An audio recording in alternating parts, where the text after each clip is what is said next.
শেষ হইলে কই নাম না আমার বুঝছে এবার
সামনে সকালে জেলা রিটার্নিং অফিসার পশ্চিম ত্রিপুরা জেলা রিটার্নিং অফিসারের কাছে দাখিল করবেন শ্রী বিপ্লব কুমার দেব।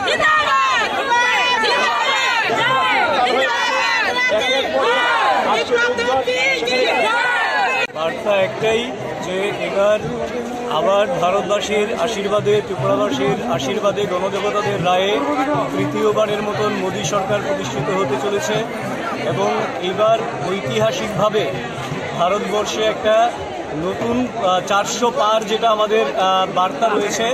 এবার মোদী সরকার, এনডিএ সরকার 400-র উপর সিট নিয়ে কেন্দ্রে তৃতীয়বারের মতন ক্ষমতায় আসতে চলেছে।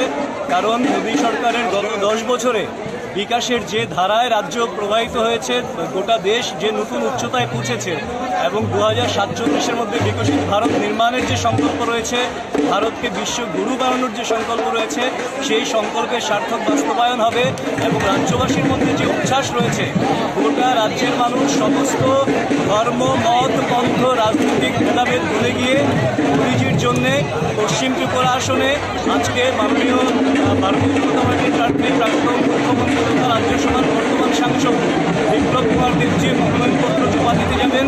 আর পূর্ব ত্রিপুরা আসনে আমাদের মহারানী কৃতি সিং দেববর্মা মহোদয়া আজকে মনোনয়নপত্র জমা দেবেন এবং রাজ্যবাসী, জাতি জনজাতি সবাই মিলে ঐতিহাসিক মার্জিনে দুটো কেন্দ্রেই পদ্ম ফুল ফুটিয়ে নরেন্দ্র মোদীজিকে উপহার দেবেন এবং নরেন্দ্র মোদীজির নেতৃত্বে, নরেন্দ্র মোদীজির দিক নির্দেশনায় রাজ্য এক ত্রিপুরা শ্রেষ্ঠ ত্রিপুরা লক্ষ্য অর্জনে খুব সহজেই সেই লক্ষ্য অর্জনের সমর্থন হবে।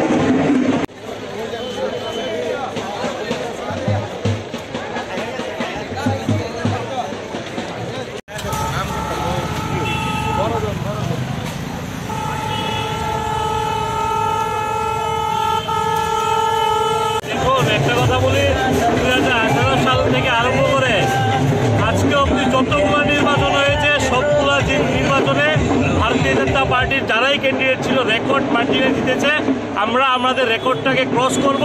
গত 2019 নির্বাচনে যে রেজাল্ট হয়েছিল তার থেকে বেশি মার্জিনে আমাদের দুজন প্রার্থী, যিনি পশ্চিম আসনে আমাদের যিনি 2018 সালে যার নেতৃত্বে নির্বাচন হয়েছিল এবং যার নেতৃত্বে এই রাজ্যের বাম মুক্ত হয়েছিল, মাননীয় বিপ্লব কুমার দেব মহোদয়ের যে ক্যান্ডিডেট হয়েছে উনি রেকর্ড মার্জিনে জিতবে এবং পূর্ব আসনেও আমাদের কৃতি সিং দেববর্মা যিনি আমাদের ক্যান্ডিডেট হয়েছেন উনিও গত 2019-এর যে নির্বাচন সেই নির্বাচনে রেকর্ড মার্জিনে জিতবে।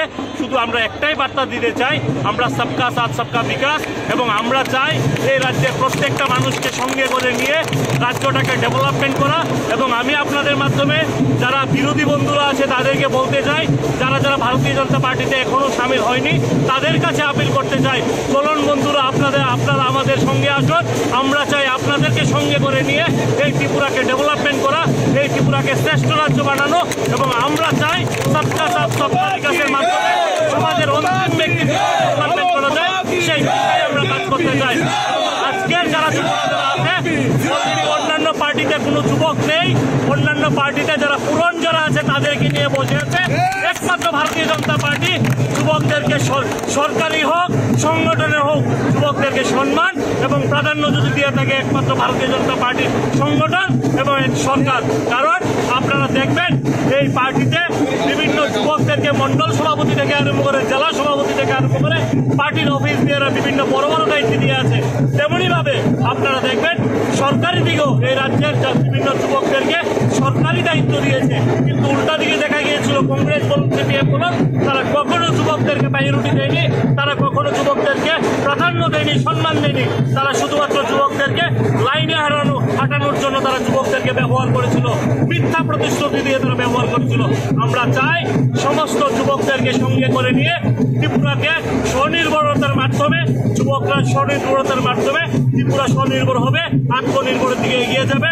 এবং প্রত্যেক ভোটারদের কাছে আপিল করতে চাই, আসুন বন্ধুরা সবাই, আমার মা বাবা থেকে শুরু করে দাদা দিদি থেকে শুরু করে ভাই বন্ধু থেকে শুরু করে সবাই কাছে আপিল করছি, আপনারা সবাই আসুন। আমাদের যারা ক্যান্ডিডেট হয়েছে, ভারতীয় জনতা পার্টি যারা ক্যান্ডিডেট হয়েছে, পদ্মফুল চিহ্নে ছাপ দিয়ে বিপুল ভোটে আপনারা জয়যুক্ত করবেন, এই আশাটুকু আপনাদের কাছ থেকে রাখছি।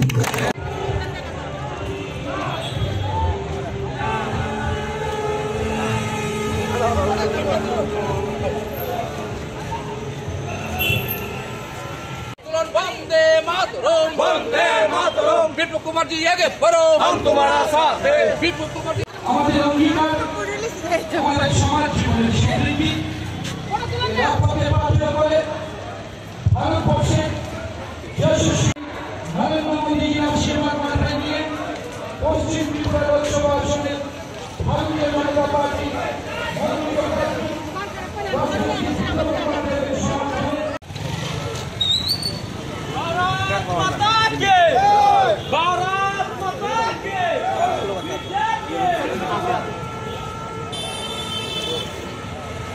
এগিয়ে আসছে।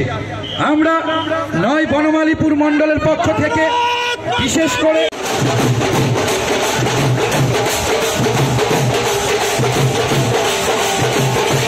বর্ণাঢ্য শোভাযাত্রায় দলে দলে যোগ দেওয়ার জন্য